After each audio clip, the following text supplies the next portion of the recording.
Hola, ¿qué tal? Buenas noches. Bienvenidos a este nuevo webinar organizado por Certimas. El día de hoy vamos a ver lo que son las buenas prácticas en arquitecturas serverless, con el objetivo que ustedes puedan lograr las certificaciones de Amazon Web Services. Vamos a empezar primero con una breve introducción acerca de mi experiencia profesional como ingeniero de sistemas certificado en AWS como arquitecto de soluciones profesional, asociado, developer y una acreditación técnica. También tengo experiencia y certificaciones utilizando la tecnología de Java, y en estos 21 años me he desempeñado eh, en diferentes proyectos, en diferentes empresas. Actualmente me encuentro trabajando para Encora, en donde trabajo como arquitecto de soluciones en Amazon Web Services. Anteriormente he desempeñado diferentes roles como ingeniero de software, líder, arquitecto de soluciones en Java, y bueno, esta es la experiencia que he podido acumular en estos 21 años. Vamos a empezar entonces con el motivo por el cual nosotros estamos aquí. Quizás muchos de ustedes habrán escuchado este término serverless en algún proyecto, en alguna capacitación, quizás en alguna reunión.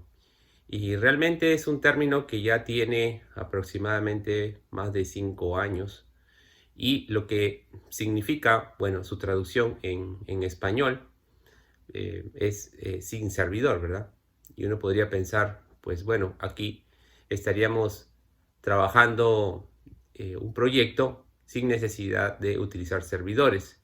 Y realmente no es eso, no es lo que nosotros podemos entender de la traducción literal de esta palabra. Lo que realmente significa serverless es que no vamos a necesitar configurar servidores para poder tener una solución en funcionamiento.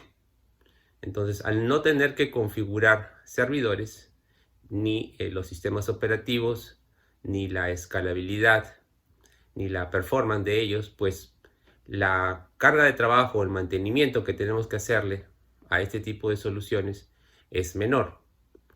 Cuando antes de que empiece, digamos, o los primeros proveedores de nube creen esta tecnología, o mejor dicho, cuando se trabajaba en centro de datos on-premise, lo que se llama el pre-cloud, ¿no? Antes de la nube, pues ahí sí teníamos que comprar los servidores, configurar los servidores, los sistemas operativos, instalar el software, los parches, la seguridad. Digamos que todo era trabajo que se tenía que realizar para poder tener una solución finalmente desplegada y que esté en funcionamiento para los usuarios. Ya con la llegada de la computación de la nube, hace aproximadamente 18 años, empezó con el tema de la virtualización. Digamos que ya no se necesitaban, o mejor dicho, en un servidor físico se podía virtualizar varios servidores, y de esa manera podíamos tener eh, la configuración de estos para cada uno de los proyectos de las soluciones que teníamos que implementar. Pero ya hace 5 años atrás empezó esta nueva forma de trabajar sin servidores, sin necesidad de configurarlos, y simplemente colocando nuestro código o utilizando las funciones que nos entreguen los servicios, pero sin necesidad de estar eh, configurando el sistema operativo, ni la seguridad, ni los parches, ni la performance del servidor, sino simplemente utilizando estos servicios de manera directa y con menos carga de trabajo desde el punto de vista operativo. Entonces, así como los proveedores de nube se dieron cuenta que esto era una tendencia que a las empresas le interesaba, y que querían dejar de administrar servidores y poner mayor énfasis, o incluso tener una mayor velocidad al momento de desplegar soluciones, porque ya toda esa parte de la creación de los servidores, el mantenimiento, pues lo puede hacer el propio proveedor de nube. Y es así como AWS, Azure, Google y todos los proveedores empezaron a incorporar dentro de sus servicios esta nueva forma de trabajo, esta nueva forma de ver las soluciones sin necesidad de estar gestionando o provisionando nosotros mismos los servidores. Entonces esa sería un poco la definición. Dentro de las ventajas que vamos a encontrar cuando utilizamos este tipo de tecnología serverless, vamos a ver que hay un mejor uso de los recursos y por ende el precio que vamos a pagar solamente va a estar relacionado al tiempo en el que se está realizando o ejecutando este servicio. Entonces hay un mejor control, hay una optimización del gasto, porque Amazon Web Services, por ejemplo, solamente cobra cuando estos servicios están siendo utilizados. O sea, pueden estar desplegados, pero no se usan y Amazon no nos cobra. Recién cuando se empiezan a utilizar, ahí es donde va a empezar el cobro por parte de ellos. Luego, otro punto importante que encontramos en arquitectura serverless es que vamos a tener una escalabilidad, digamos, que es gestionada por el propio proveedor de nube en sus servicios serverless. La escalabilidad significa que pueda tener una alta concurrencia, que pueda ingresar o que pueda ejecutarse dentro de estos servicios una gran cantidad de transacciones o un gran número de usuarios empiecen a utilizar estos servicios y que internamente el cómputo que se necesite para poder soportar y atender a toda esta demanda pueda crecer de manera automática. O sea, mejor dicho, va a tener una escalabilidad y una elasticidad propia del servicio, de tal manera que no tenemos que preocuparnos si es que el servicio va a ser utilizado por una persona o por 1 millón de usuarios de manera concurrente. Entonces, toda esta escalabilidad es automática. Luego también tenemos una simplificación de lo que es el código del backend, porque, como les decía, ya no es necesario que nosotros configuremos o despleguemos servidores, ni tengamos que definir la parte de red, ni las configuraciones de seguridad. Todo esto ya viene empaquetado dentro del servicio y lo que nosotros vamos a hacer es simplemente preocuparnos de nuestra lógica que queremos colocar dentro de estos servicios y finalmente podamos ejecutarlo directamente sin tener que preocuparnos de la infraestructura o de la configuración de los servidores. Cuando trabajamos con un servicio serverless, también el proveedor de nube se va a encargar de colocar estos servicios en alta disponibilidad. Eso significa que va a estar desplegado en 2 o más data centers al mismo tiempo. De tal manera que si ocurre algún fallo, pues el servicio no va a estar en estado, digamos, no es que no va a estar no disponible, ¿no? O sea, siempre va a estar disponible porque está utilizando 2 o más centros de datos. Entonces, si algo falla, pues el servicio sigue operando. Es muy sencillo trabajar con servicios serverless. Si uno quiere desarrollar una solución, se puede dar cuenta que al momento de trabajar con estos servicios, al tener menos configuraciones que hacer, pues es mucho más rápido poder desplegar una solución. Entonces, para empresas que tienen esa necesidad de rápidamente poder poner su producto al servicio de sus usuarios, pues es una buena alternativa.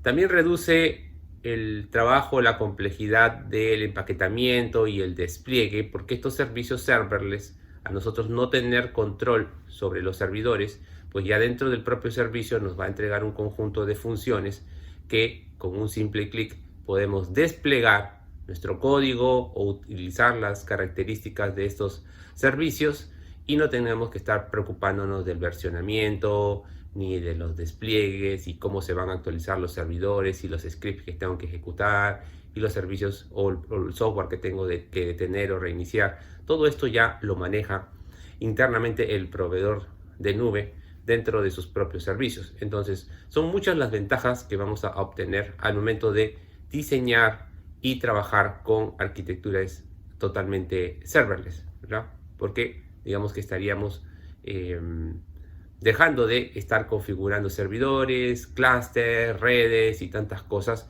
que de alguna manera pues demandan tiempo y demandan ciertos skills por parte de las personas que tengan que trabajar con estos servicios. Entonces nos ponemos mucho más orientados a lo que queremos realizar y simplemente utilizando estos servicios podemos tener toda una solución completa. Estos servicios serverless que vamos a ver dentro de un instante están en todas las categorías. Están las categorías de almacenamiento, categorías de base de datos, categoría de contenedores, categoría de funciones. En realidad tenemos un gran abanico de servicios que podemos configurar directamente. Aquí podemos ver un gráfico también de las ventajas. En el lado izquierdo dice hostless, ¿no? Que es parecido a serverless, o sea, no vamos a trabajar directamente con los servidores y los sistemas operativos. Ya ese trabajo lo hace el propio servicio. Si es que tiene que actualizar un parche, él lo va a hacer directamente. Es totalmente elástico, va a poder crecer tanto vertical como horizontalmente. El servicio está preparado para soportar pocos usuarios o una gran cantidad de usuarios. Es stateless, o sea, no está orientado a estados. Cada función que podríamos utilizar si quisiéramos mantener una sesión de los datos del usuario, pues tendríamos que acompañarlo con algún sistema de caché o un sistema de base de datos para guardar esta información. Es orientado a eventos porque los servicios serverless casi siempre van a ofrecernos características que vamos a usar directamente. Por ejemplo, si es que queremos utilizar una red de entrega de contenido y queremos hacer caché de toda esta información o de estos archivos estáticos, pues podremos usar un servicio. Y si ese servicio está haciendo caché de esos datos, pues podría emitir eventos, ¿verdad? No sé si es que el caso que el caché vaya a expirar o si queremos hacer una actualización, ejecutar alguna lógica en especial. Los servicios serverless pues nos va a ofrecer esas opciones de poder configurar eventos que vayan a ocurrir dentro de cada uno de los servicios y finalmente podemos conectar varios servicios a través de estos eventos. Es por eso que se pueden crear también arquitecturas orientadas a eventos utilizando solamente servicios serverless. Como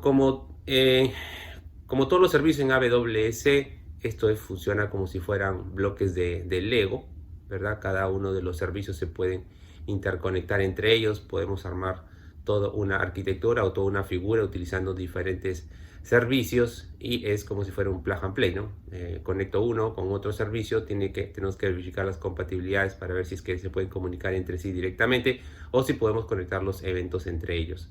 Alta disponibilidad, ya sabemos, no tenemos que preocuparnos de eso, los servicios ya están en alta disponibilidad, ya se despliegan en varios data centers al mismo tiempo y lo más importante es que son costo eficientes porque vamos a pagar solamente por el uso que vayamos a darle a estos servicios. Lo podemos desplegar, pero si no lo usamos, pues nuestro gasto sería cero. Amazon no nos va a cobrar por tener los servicios desplegados. Solamente cuando se empiecen a utilizar, ahí recién vamos a tener que pagar. Aquí podemos ver un poco también los beneficios, las ventajas y desventajas. Voy a enfocar un poquito más en las desventajas o digamos en los desafíos que vamos a tener cuando trabajamos con servicios serverless. Al no tener acceso a los sistemas operativos, pues tenemos que tener cuidado de los logs, ¿no? O el debug que vayamos a necesitarle hacer a la aplicación cuando usemos estos servicios. Entonces es importante aquí ver cómo es que se monitorea o cuáles son las herramientas que tenemos en AWS para monitorear servicios serverless. Y básicamente los dos servicios que nos da AWS para el tema de observabilidad es CloudWatch, ¿no? Y el de X-Ray.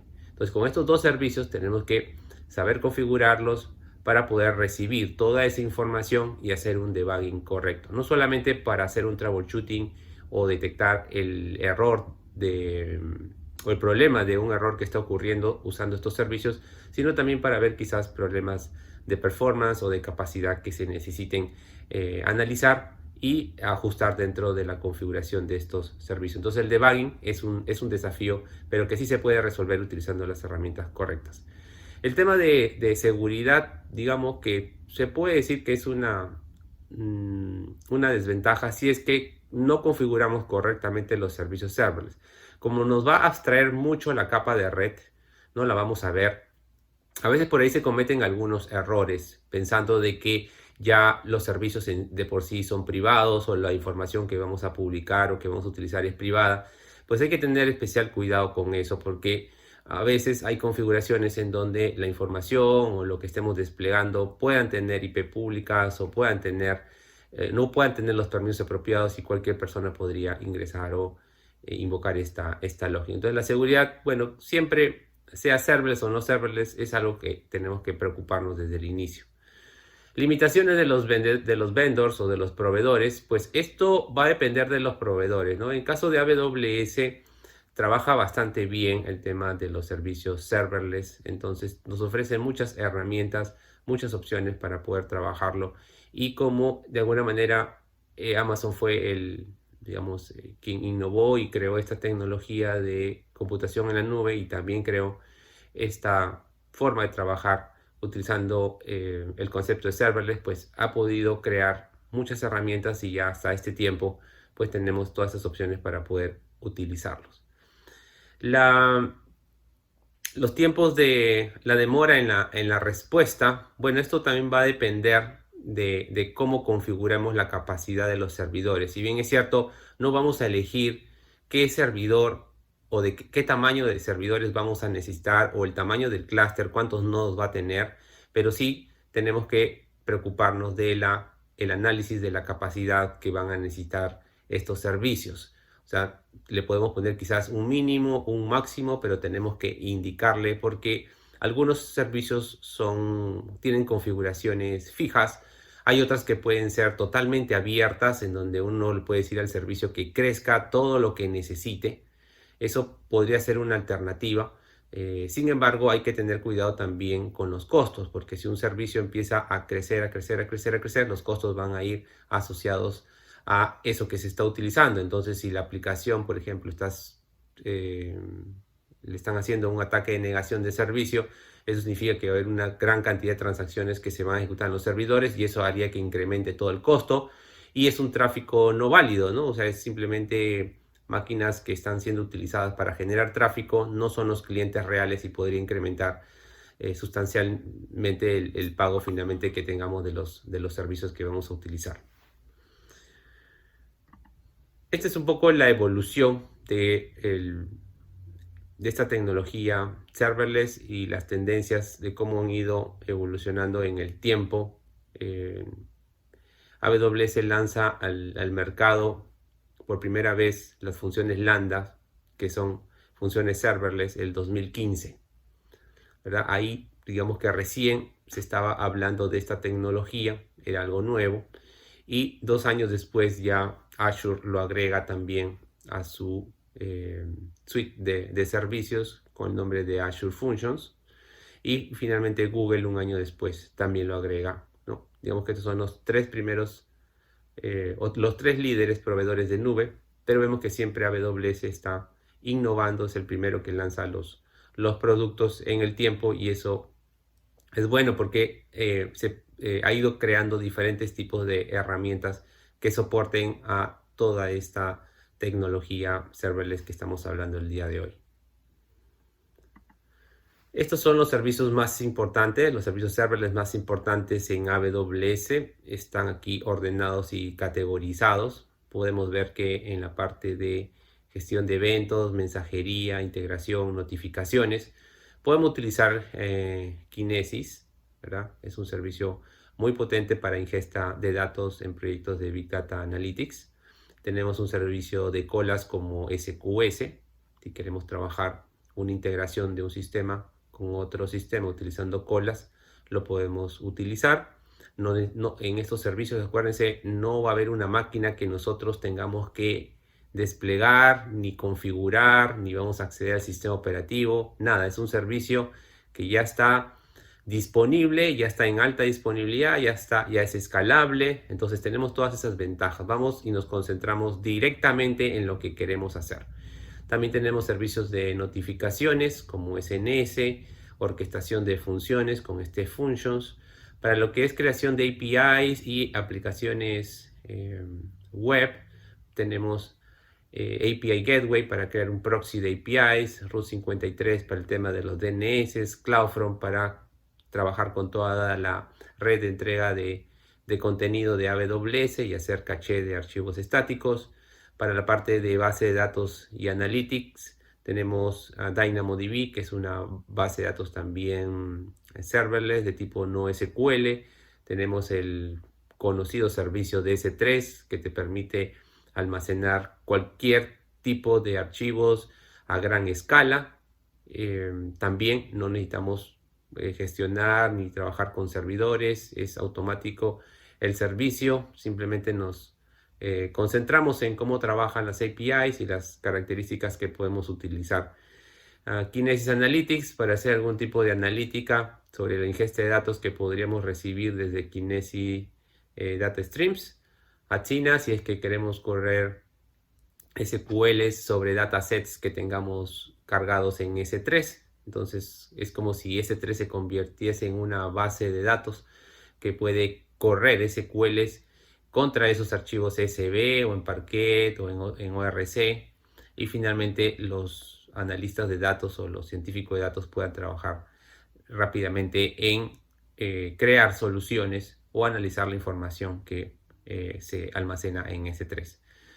El súper conocido servicio de Lambda, digamos que es el que donde podemos nosotros desplegar código, podemos poner un programa hecho en Java, en Python, en Node.js, en C#, en Ruby on Rails. Digamos que Lambda es un servicio en donde simplemente nos preocupamos de tener nuestro código y lo desplegamos directamente en el servicio y él se va a encargar de trabajar o levantar el servidor con la máquina virtual de Java o con el motor de PHP o lo que vaya a necesitar el lenguaje, según el lenguaje de programación que hayamos elegido. Entonces es un servicio bastante utilizado para interconectar muchas veces los diferentes servicios serverless que tenemos, porque aquí vamos a poder poner nuestra propia lógica, vamos a poder poner nuestro código y que se despliegue directamente en servidores que son provisionados por el propio servicio.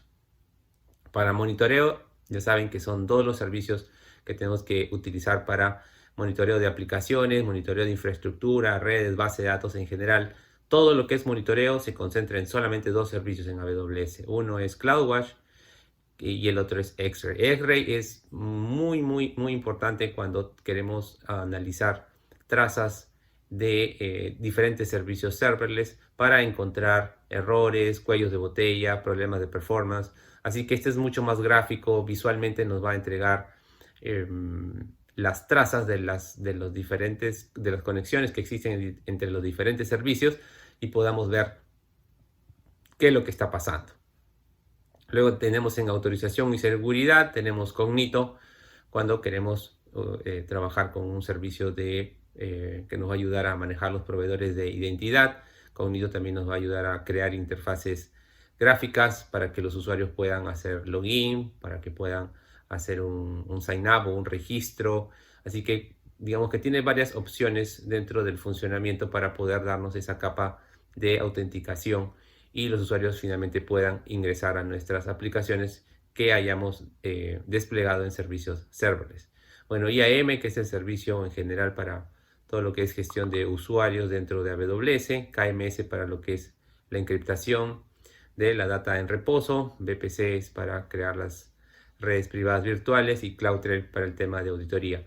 Entonces, con todos estos servicios que vemos aquí, pues perfectamente podemos crear arquitecturas de microservicios, arquitecturas de aplicaciones web, arquitecturas de proyectos de analítica de datos, diferentes tipos de proyectos solamente utilizando servicios serverless, sin necesidad de preocuparnos en crear servidores o levantar servidores o desplegar servidores, ni clusters, ni tenemos que preocuparnos del escalamiento, de cuántos nodos va a necesitar. Todo esto ya está resuelto por los servicios y nos vamos a concentrar solamente en armar, ¿verdad?, nuestra solución, como lo decía antes, como si fueran estas piezas de Lego, poder conectarlas entre sí, elegir los servicios de redes, los servicios de base de datos, los servicios de cómputo, integración, notificación. Y bueno, vemos que tenemos un gran abanico de opciones. Lo importante es ir conociendo cada uno de estos servicios para ver cómo los podemos utilizar de manera práctica y podemos entender en sí para qué sirven, ¿no? Se ven bastante bonitos ahí los colores y las formas, pero en realidad cada uno de los servicios pues tiene toda su manera de configuración, de trabajar entre sí, y eso es lo que normalmente debemos aprender para poder diseñar y trabajar con este tipo de arquitecturas. Les voy a mostrar algunos ejemplos de arquitecturas totalmente serverless que están utilizando estos servicios que hemos visto en el slide anterior. Aquí tenemos cómo sería una aplicación web utilizando servicios serverless. El frontend, digamos los archivos HTML, CSS, JavaScript, los podemos colocar en un bucket de S3. Ahí podemos configurar el bucket como privado, ¿no? Podemos, como público, o si como público o privado, puede trabajar de ambas formas. Y ahí vamos a colocar todo nuestro contenido estático. Si ustedes han desarrollado, por ejemplo, tienen el código frontend en React o en Angular o en cualquier otro framework JavaScript, pues todos estos archivos irían dentro del bucket de S3. Ahí los almacenamos y luego ponemos una distribución de CloudFront para que nos ayude a poder, el usuario pueda acceder a estos archivos y pueda finalmente descargarlos en su máquina, ¿no? Entonces aquí CloudFront casi se convertiría como si fuera un servidor web, ¿no? Estaría entregando estos archivos para poder descargarlos y ese frontend llegue a las computadoras de los usuarios, a los dispositivos móviles, ¿verdad? A los iPads. Está todo el contenido del frontend que estaría llegando hacia el browser. Luego ya para el backend podemos utilizar APIs y aquí podemos ver que en API Gateway podemos crear un proxy donde podemos crear APIs tipo REST, tipo HTTP, tipo WebSocket. Y este proxy pues va a tener toda la seguridad que se necesite para invocarlos correctamente. Luego este proxy va a llamar ya a la lógica de negocio de estas APIs y ahí es donde vamos a poner las funciones lambda. Funciones lambda, entonces va a estar el código de nuestro backend y vamos a tener diferentes APIs que van a dar soporte a toda la funcionalidad que estaría llamando el frontend, ¿verdad? Que se descargó en la máquina del usuario. En el backend podríamos conectarnos con diferentes servicios de archivos o servicios de bases de datos. Aquí en este ejemplo estamos utilizando DynamoDB, sería una base de datos no SQL para guardar la información que se estaría recibiendo de estas funciones lambda, o en su defecto también las funciones lambda podrían ir a consultar una tabla de DynamoDB y así regresar el dato hacia el usuario, ¿no? Sería la respuesta a estas APIs. Podemos también hacer integraciones con otros sistemas. Aquí podemos ver que hay una conexión VPN en caso que la función lambda necesite conectarse hacia un endpoint que podamos tener en on-premise o en nuestros data centers. Podríamos también hacer ese tipo de conexiones. Así que lambda es aquí el que permite poner nuestra lógica y poder conectarnos con diferentes servicios que pueden estar dentro de AWS o fuera incluso de AWS. Entonces esa es una aplicación web que está utilizando servicios serverless, que es totalmente escalable, que está en alta disponibilidad y que no tenemos que preocuparnos de esa parte. Simplemente nos concentramos en nuestra aplicación. Luego tenemos aquí otra arquitectura. Esta es una arquitectura de servicios para un proyecto de Data Analytics. En el lado izquierdo tengo un dispositivo, un reloj inteligente que está emitiendo señales, ¿ok? Quizás de los latidos del corazón, cómo está la presión del paciente. Y imagínense que de estos relojes pues hay 100.000, hay 500.000 que utilizan este sistema. Entonces esos 500.000 relojes pues están constantemente enviando información hacia el sistema en AWS, y lo que tenemos al frente para poder recibir ese gran volumen de información o tener una gran ingesta de datos. Aquí ustedes ven que se utiliza Kinesis Data Streams, entonces él es capaz de poder recepcionar toda esa información, grandes volúmenes de datos que puedan llegar de miles o de cientos de miles de dispositivos al mismo tiempo. Entonces Kinesis nos va a ayudar a recibir la información. Luego ya en el procesamiento podemos ver que nuevamente aparecen aquí las funciones lambda, que lo que harían es sacando de los streams de Kinesis la información poco a poco, empieza a procesar esa data que ha llegado de los relojes inteligentes o del paciente, del usuario, ¿no? La lambda podría estar guardando, por ejemplo, la data cruda que está llegando en formato JSON, supongamos, en S3, que es el servicio de almacenamiento. Lo estaría guardando ahí. Y luego habría otra función, esta función lambda también podría estar guardando ciertos datos en una tabla de DynamoDB. Supongamos que son los latidos o la presión del paciente, estaría guardando en una tabla quizás ahí para después hacer algún tipo de procesamiento o mantenerla en el largo plazo, ¿no? Hacerla persistente. Digamos que podríamos tener data estructurada y no estructurada, ¿no? En S3 estaría la no estructurada y en Dynamo la estructurada. Luego vemos más funciones lambdas que podrían hacer diferentes procesos. Podemos tener una función lambda que invoque a un proceso en batch, dentro del servicio de batch, para que pueda mover la información que habíamos tenido en S3, que llegó, digamos, data cruda, y que la podamos preprocesar y la podamos mandar a otro bucket donde ya quizás la información está lista para poder ser almacenada en otro repositorio de información. En este caso es Redshift, que es un data warehouse en AWS. Entonces estamos moviendo esta información en un formato quizás diferente y la estamos llevando a este repositorio para almacenarla ahí en Redshift. También podemos tener del otro lado los cuidadores de estos pacientes que están viendo si las señales que emite el reloj pues están bien respecto a cada uno de los pacientes, y estos son los cuidadores que estarían mirando la información de todos sus pacientes, viendo que realmente estas métricas de salud que están teniendo ellos pues están de acuerdo dentro de los valores, y podrían estar consultando tanto al Data Warehouse de Redshift o podrían estar invocando a APIs. Quizás tienen un sistema donde puedan llamar y ver la información que se guardó en DynamoDB.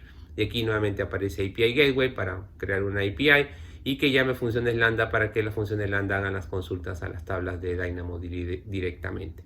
Y también el paciente podría entrar a alguna aplicación móvil en donde quisiera ver la información histórica de sus condiciones de salud que el reloj ha estado monitoreando, y perfectamente puede llamar también a estas APIs. Entonces ven, aquí todo es serverless, todos los servicios son serverless, están conectados entre sí, obviamente utilizando protocolos conocidos como HTTP, HTTPS, pero no necesitamos hablar de servidores, sino hablamos simplemente de servicios que si se habrán dado cuenta, son servicios de analítica, servicios de almacenamiento, servicios de cómputo, servicios de Data Warehouse, servicios para APIs. Todos son servicios y ya no tenemos que estar pensando en clúster ni en servidores. Y esta solución puede escalar, como les comentaba, para 10 usuarios concurrentes o 1 millón de usuarios concurrentes.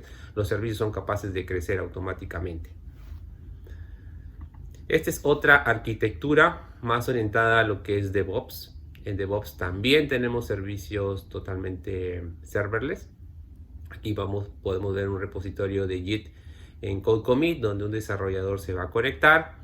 Este servicio de Code Commit, como les comentaba, tiene el software de Git instalado. Ya el repositorio está en alta disponibilidad, soporta una gran cantidad de usuarios, es totalmente escalable, no tenemos que preocuparnos de que el servidor donde estaba instalado el Git se pone lento porque ingresan más desarrolladores a la empresa. No, esto es totalmente escalable. Luego tenemos CodePipeline para la creación del pipeline de DevOps y CodeBuild para la creación de la construcción del software o de la aplicación que se está desarrollando y que está sacando el código desde Code Commit. Todo esto lo hace a través también de servicios serverless. Nosotros simplemente tenemos que configurarlos, ver cómo funcionan entre sí y no tenemos que estar preocupándonos es que si hacemos un build o hacemos cientos o miles de builds de diferentes aplicaciones, los servicios son escalables automáticamente. Y por el otro lado tenemos que el despliegue se pueden hacer en diferentes servicios de cómputo. Aquí hay un ejemplo utilizando Fargate para ejecutar batch en contenedores, y estos contenedores, pues de alguna manera la aplicación, si es que necesita jalar datos, se puede conectar hacia S3 para sacar la información, procesar los datos y mandarlos a otro bucket donde ya quizás el batch ha, no sé, sumarizado información, ha clasificado información, entonces manda el resultado de esa operación, lo manda a otro bucket, ya donde está la información quizás filtrada o limpia, o que se haya hecho algún tipo de operación a nivel de los datos. Y CloudWatch, que está ahí como servicio de monitoreo para que vean cómo es que puedan ver los logs del clúster o de los contenedores que se han desplegado en Fargate. Entonces también aquí no vemos servidores, simplemente vemos servicios, y eso es lo que se busca con este tipo de arquitecturas. Y por último, esta es una arquitectura de microservicios totalmente serverless. Aquí solamente tenemos todo el backend. Este backend estaría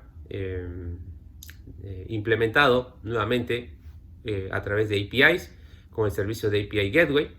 Podemos tener en la parte delantera el servicio de CloudFront para configurar caché que quisiéramos hacer de estas APIs. También para jalar recursos estáticos que se vayan a necesitar en las APIs. Y finalmente el usuario pues se conecta y puede llamar a estas APIs que hemos implementado en API Gateway.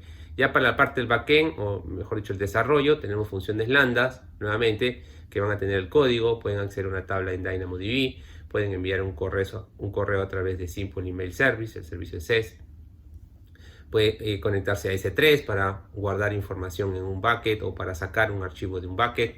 Y todo esto monitoreado a través de CloudWatch, y podríamos tener ahí funciones lambda quizás que estén mirando si es que alguna de las métricas que tenemos de estos servicios se vayan a disparar. No sé, que la tabla en Dynamo reciba cierta cantidad de registros y que se necesite enviar una alarma o una notificación, o que se ha subido un archivo muy grande a S3 y también queremos una notificación, o cuando ocurre algún error. Entonces se puede también configurar y enviar esta información a través o estas notificaciones a través de SNS. Entonces nuevamente acá no vemos servidores, simplemente vemos servicios, y cuando ustedes configuran estos servicios, pues toda esta parte de escalabilidad y alta disponibilidad también está, digamos, dentro de cada uno de ellos. No tenemos que preocuparnos, así que es totalmente escalable. Bueno, esta es la primera parte del webinar, donde hemos estado viendo acerca de los servicios serverless, las ventajas, las desventajas, los conceptos más importantes. Hemos visto arquitecturas, cómo se pueden diseñar, digamos que están las más conocidas dentro de los cursos que nosotros hacemos en Certimas. Vemos todas estas arquitecturas, hacemos los laboratorios, construimos esos que ustedes ven aquí en cajitas. Lo hacemos utilizando la consola de AWS para que ustedes puedan aprender, pero haciendo, ¿verdad? Trabajando directamente con los servicios, conectándolos, viendo cómo funcionan, y al mismo tiempo prepararse para los exámenes de certificación, porque es importante no solamente saber la teoría, sino también verlo esto en práctica para sus proyectos, y eso les ayuda mucho para los exámenes, porque las preguntas en los niveles, digamos, de asociado, pues tienden a estar relacionados al uso correcto de los servicios, y la mejor manera de saber eso es pues trabajando y probándolos y verlos en funcionamiento. Así que esta primera parte del webinar espero que les haya sido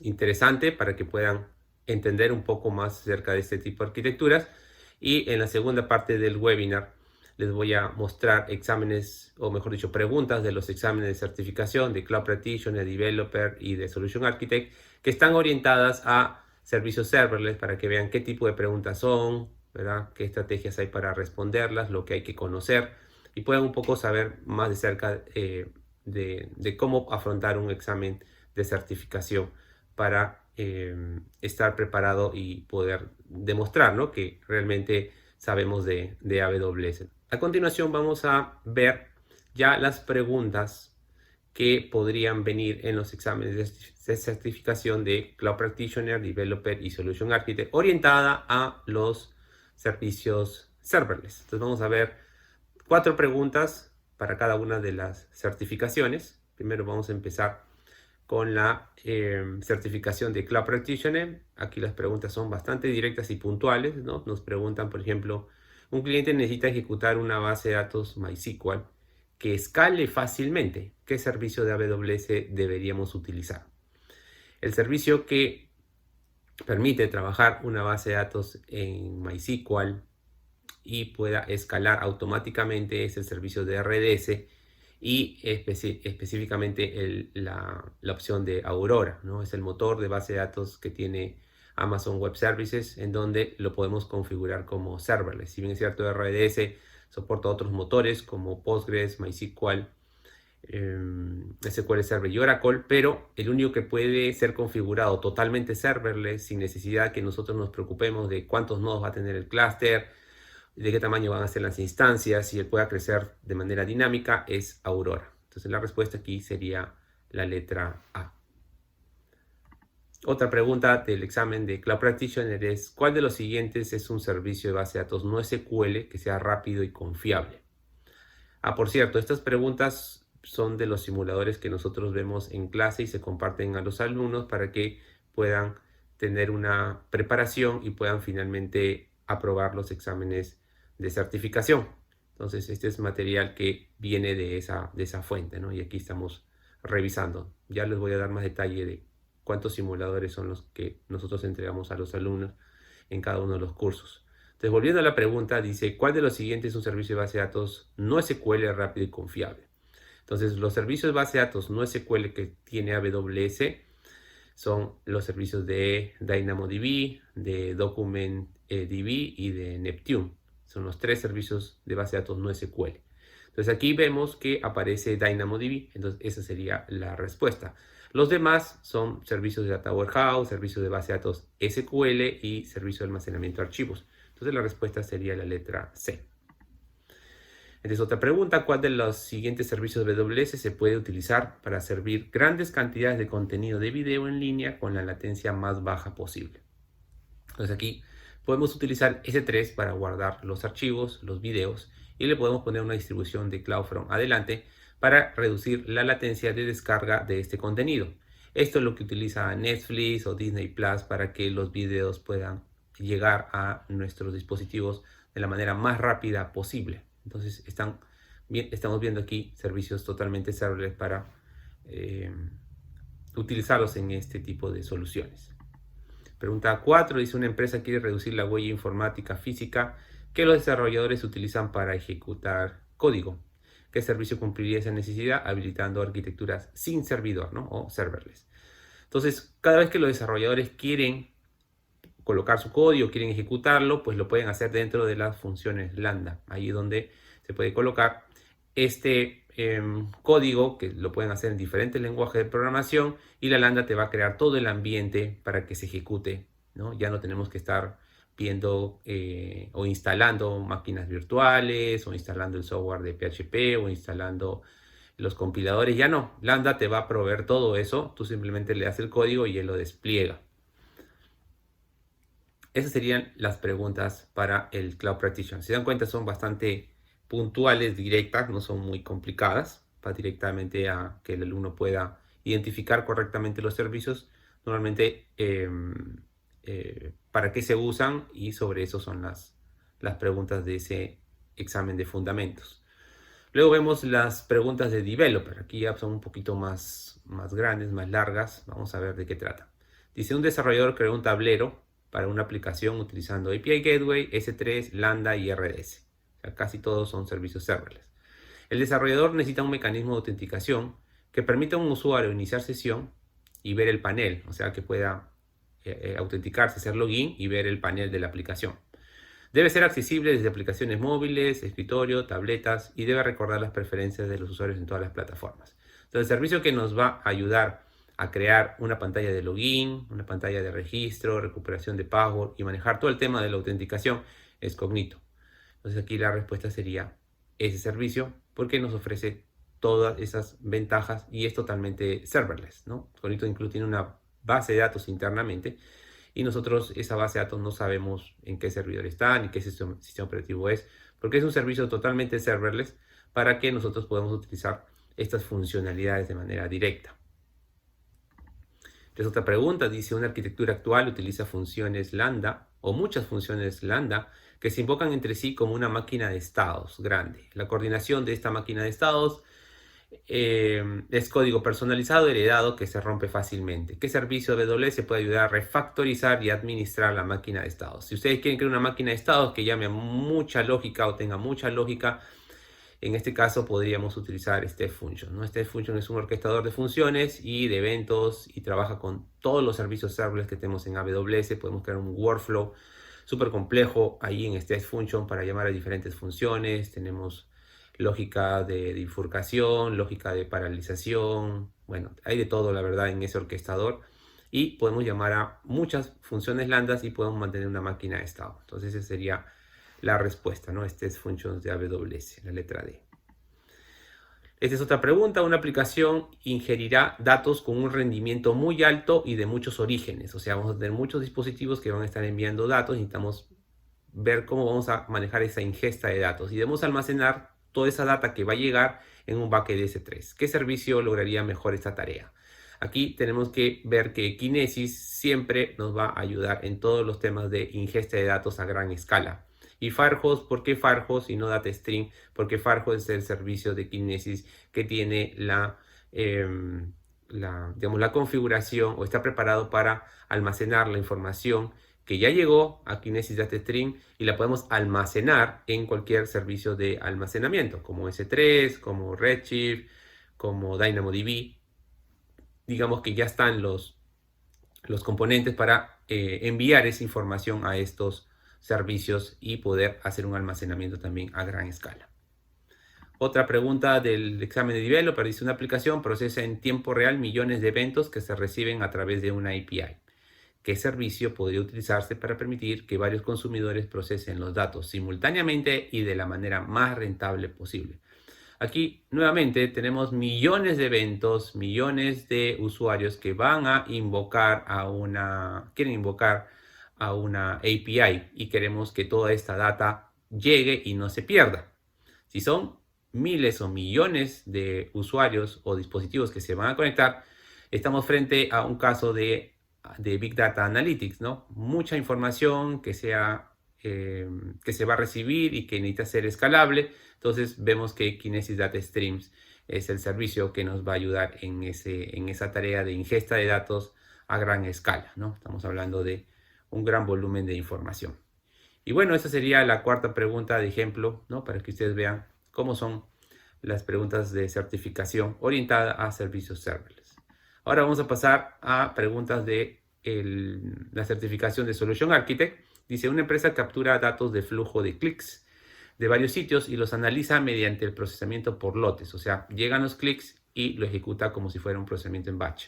Los datos se cargan todas las noches en Amazon Redshift. O sea, una vez que llegan la data, tenemos que mandarla hacia el data mart o hacia el data warehouse que está dentro de Redshift y para que la analicen los consumidores. Seguramente hay reportería, hay algún tema de gráficos o de reportes que están desarrollados para analizar esta información que está llegando desde los sitios web. La empresa quiere avanzar hacia el procesamiento de datos casi en tiempo real, o sea, hay que pasar de batch a tiempo real para obtener información oportuna. La solución debe procesar la transmisión de datos con un mínimo de esfuerzo y sobrecarga operativa. ¿Qué combinación de servicios de AWS es la más rentable para esta solución?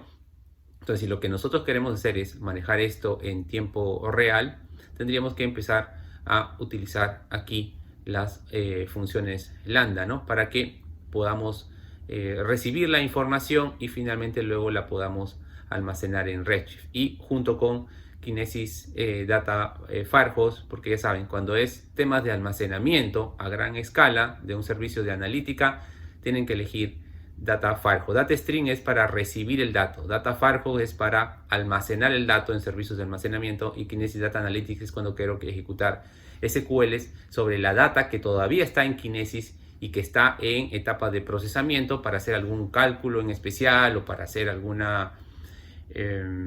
ejecutar alguna sumatoria, algún filtro de datos. Ahí poder utilizar Kinesis Data Analytics. Entonces, ahí hay que un poco conocer la diferencia entre los tres para saber cuál es la solución según la pregunta o el caso que nos están planteando.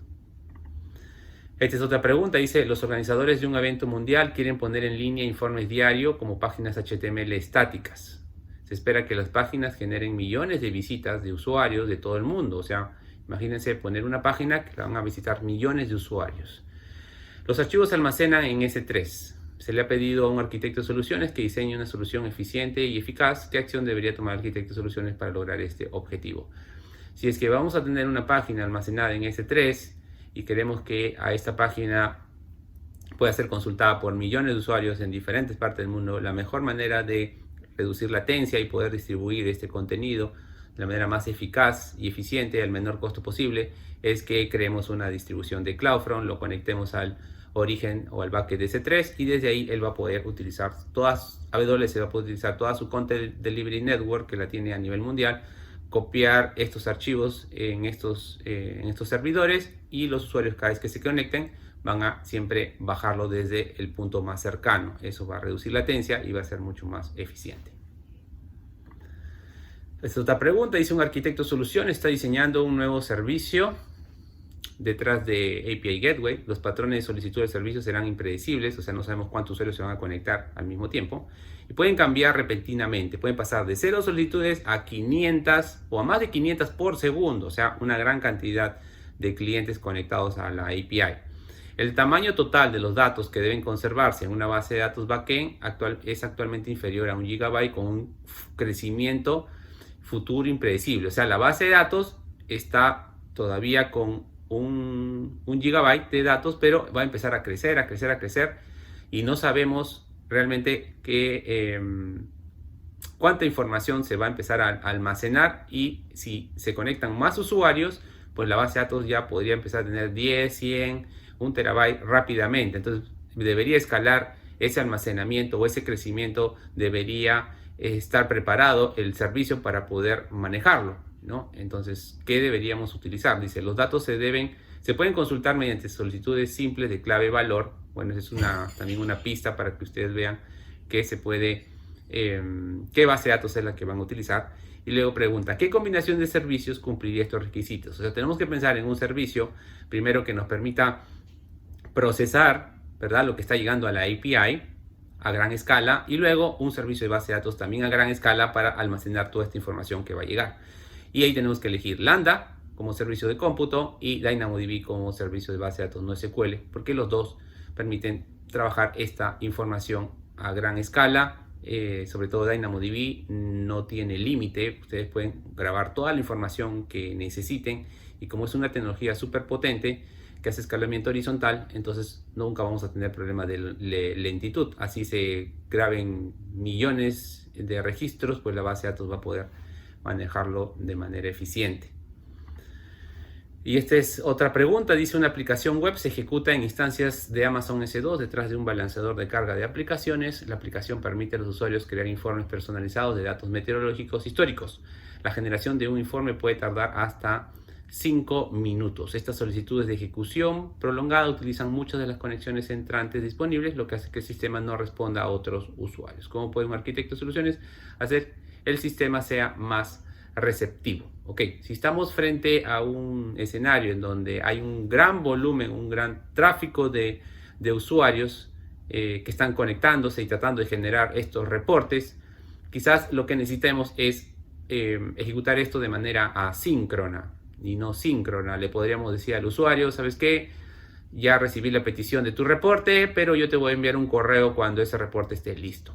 Entonces lo que hacemos ahí es mandamos el reporte, una cola en SQS, dejamos ahí el requerimiento del usuario para ese reporte y luego tendríamos una función lambda que estaría mirando de la cola todos los reportes o todas las solicitudes de reportes que se hayan generado para que poco a poco vaya procesándolos de manera asíncrona y no tengamos, digamos, que responderle al usuario o el sistema tenga que responderle que en este momento no se puede generar el reporte porque hay una sobrecarga de usuarios que están se han conectado y que están haciendo esa solicitud. Entonces tenemos que buscar alternativas de procesamiento asíncrono y por eso pondremos una cola y una función lambda para que haga todo ese trabajo poco a poco, ¿verdad? Y no tenga el sistema algún mensaje de error que le mande al usuario, sino simplemente le va a decir, ¿sabes qué? Ya recibí la petición y lo voy a procesar en unos minutos y luego te envío ya la respuesta por correo. Así que esa sería la solución. Bueno, entonces hemos estado viendo las preguntas de los 3 exámenes de certificación de Cloud Practitioner, Developer y de Solution Architect. Esos son los simuladores que nosotros revisamos en clase, que se comparten con los alumnos. Se revisan a más detalle, ¿verdad? Esto ya lo hacemos cuando han tenido más tiempo trabajando con los servicios, pero quiero darles una idea de qué es lo que hacemos, ¿no? Durante las clases también, al momento de que ustedes se matriculan en los cursos que dictamos. Entonces, ¿cómo podemos empezar? Tenemos aquí una ruta de aprendizaje. La idea es que ustedes vayan de menos a más. La certificación de Cloud Practitioner es para ver los fundamentos de nube y los servicios, digamos, de una manera bastante puntual para que conozcan para qué sirven, ¿no? En qué situaciones lo podemos utilizar y luego podamos ya pasar a certificaciones de nivel intermedio como la de Developer y las de Solution Architect nivel asociado. Digamos que estas certificaciones Amazon recomienda tener, ¿no? Para el Cloud Practitioner 12 meses de experiencia, perdón, 6 meses de experiencia, para las de nivel intermedio 12 meses de experiencia trabajando con AWS y la de profesional por lo menos 24 meses de experiencia. Entonces lo que nosotros hacemos en los cursos es reducir este tiempo, ¿verdad? Porque tratamos de abordar los servicios no solamente desde un punto de vista teórico, sino también bastante práctico para que ustedes usen la consola, puedan trabajar ustedes mismos los servicios y puedan ver cómo funciona, de tal manera que podamos reducir este tiempo y puedan dominar AWS en pocos meses. Entonces, toda esta experiencia que nosotros tenemos ya dictando los cursos, ustedes la van a poder vivir en clases y van a sentir que al final de cada uno de esos cursos que han podido tomar, van a sentir que conocen muchísimo de AWS, sobre todo de la manera práctica, y finalmente se sientan mucho mejor preparados para proyectos o ya, digamos, dar los exámenes de certificación que necesiten. Estas son todas las certificaciones de AWS, son 12 actualmente. Vemos en la parte inferior la de fundamentos, luego de nivel asociado, luego la de nivel profesional. Si ustedes quieren certificarse, tienen que definir su ruta, por dónde van a ir. Y eso depende también de su especialidad que tienen en este momento, a qué se dedican. Son líderes de proyectos, son operadores de sistemas, son personal que trabaja en redes, o ingenieros que trabajan en seguridad, o ingenieros que trabajan en administración de servidores, ven DevOps. Entonces tienen que elegir la ruta que quieren tomar, ¿no? Obviamente empezando siempre por una certificación de nivel foundational como el Cloud Practitioner, luego pasar a alguna de asociado para llegar a las profesionales o las especialidades. Así que esto es un camino que uno tiene que tomar, es un camino que les va a demandar obviamente muchísimo esfuerzo, pero finalmente aquellos que puedan certificarse y puedan especializarse en esta tecnología, pues trabajo no les va a faltar, porque si ustedes ven digamos, en la mayoría de ofertas de trabajo que existen en su país y en todas partes del mundo, pues casi todos ya piden que tengan que conocer alguna nube en especial. Y qué mejor que conocer la nube líder en el mercado, que es Amazon Web Services. Ahora vamos a ver un poco lo que nosotros vemos en cada uno de los cursos. Cada curso tiene que cubrir una cierta cantidad de servicios, porque sobre estos servicios es que van a venir las preguntas. Entonces, hay algunos servicios en los que vienen más preguntas, y es por eso que en el curso hacemos quizás más laboratorios o vemos el tema más en profundidad que otros servicios, porque tratamos de que ustedes puedan utilizar su tiempo de estudio y concentrarse en los temas más importantes. Entonces, esto es lo que nosotros vemos a nivel, o todos los servicios que vemos para este examen de Cloud Practitioner. En el curso dura 24 horas, son 19 laboratorios que hacemos utilizando la consola de AWS. Ustedes no van a utilizar su tarjeta de crédito, nosotros les vamos a dar el acceso a la cuenta de Certimas en Amazon Web Services y ustedes van a utilizarla en cualquier momento, durante las clases, fuera de las clases, durante el tiempo que dure el curso. Hay un aula virtual donde se comparte todo el contenido digital, los archivos PDF, los PPT, los simuladores, todo está ahí. Tenemos un banco de preguntas de casi 500 preguntas de exámenes pasados del Cloud Practitioner para que ustedes puedan practicar, puedan estudiar. Y lo mismo hacemos para el curso de Developer, también es otra lista de servicios totalmente diferentes. Acá sí, ya como es una certificación de nivel intermedio, los laboratorios tienen que ser mucho más largos, más, digamos, trabajando no solamente con un servicio, sino trabajando con varios servicios al mismo tiempo. Entonces hay que tener un nivel de conocimiento mucho más profundo de ciertos servicios que son claves, sobre todo para alguien que tiene rol de desarrollador. Y es por eso que ustedes ven aquí que hay, digamos, líneas de color rojo y amarillo. Eso significa que de esos servicios hay que estudiar más que de otros servicios, ¿no? La idea es enfocarse y poder utilizar el tiempo lo mejor posible. Para el developer son 45 horas académicas, 28 laboratorios, las clases son en vivo, vía Zoom. Y los laboratorios los hacen junto conmigo. Yo los asigno a diferentes regiones dentro de AWS y van haciendo el laboratorio conforme yo les voy mostrando en la pantalla. Ustedes lo van haciendo igual que yo y van haciendo las preguntas y vamos resolviendo todas las interrogantes. Y si a alguien no le sale el laboratorio, pues me comparte su pantalla, corregimos el problema y seguimos avanzando todos juntos. El banco de preguntas son más o menos también 500 preguntas para el examen de developer. El aula virtual con los PDF, los archivos, los simuladores, todo se comparte. Y este sería para Solution Architect. Ya se dieron cuenta que es más ancho, son más servicios, hay que conocer más cosas, algunos servicios en mayor profundidad. No es lo mismo estudiar para una certificación de developer que para una certificación de Solution Architect. Así que tenemos que ver, ¿no?, cuáles son los servicios más importantes y qué tanto tenemos que aprender de ellos.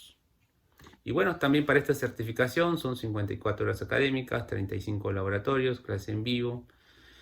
Los laboratorios son súper prácticos, ustedes aprenden a trabajar con los servicios, no solamente para prepararse para las preguntas, sino también, como tengo bastante experiencia diseñando arquitecturas para empresas, pues sé lo que se necesita usar, sé lo que necesita configurar y ahí también hago hincapié y les digo, ok, tienen que usar esto, para producción tienen que tener esta configuración, cómo pueden gastar menos en AWS, utilicen estas opciones. Todo eso es, digamos, ya el expertise que uno tiene acumulado para que ustedes puedan recibir recomendaciones y les pueda servir en sus proyectos de la vida real, ¿no? Muy aparte de lo que van a aprender para poder certificarse. Y bueno, tienen que de todas maneras ver cuánto es lo que gana un arquitecto de soluciones en AWS para que puedan entender de qué trata esta tecnología. Los puestos de arquitectos son bastante solicitados. Obviamente la parte de los ingresos también es bastante alta. Dominar AWS no es sencillo. No todos pueden llegar a los niveles más altos. Pero si ustedes se proponen y tienen ese objetivo y quieren cambiar de trabajo o quieren, digamos, aprovechar estas oportunidades de esta tecnología que ha cambiado la forma como desarrollamos, cómo desplegamos aplicaciones, cómo se hacían los proyectos, ha cambiado radicalmente. E incluso ahora los que no conocen de AWS pues se están quedando atrás y quizás en algún momento van a necesitar conocer sí o sí esta tecnología porque ya no es opcional, ahora sí es obligatorio saber algo de nube y obviamente si te puedes especializar pues vas a hacer una buena inversión en tu educación y finalmente los resultados los vas a obtener al final de este tiempo que le has dedicado a estudiar. Así que ustedes pueden buscar cuánto gana un arquitecto, ponen en Google, ¿no?, un arquitecto en AWS o cuáles son las certificaciones mejor pagadas en el mercado TI y se van a dar cuenta que justamente si ustedes apuntan a ese objetivo pues van a lograr lo que están buscando, no solamente el punto profesional sino también el punto económico. Y bueno, si quieren un poco saber más de mí, les voy a compartir ahí mi LinkedIn, donde ven un poco la experiencia que tengo, las certificaciones que tengo, pueden validarlas y cualquier pregunta que tengan me pueden escribir y yo con todo gusto les puedo responder o si necesitan algún tipo de asesoría o algo no les quedó claro en este webinar, me pueden contactar hoy. Así que me despido, conmigo sería todo hasta una nueva oportunidad. Muchas gracias.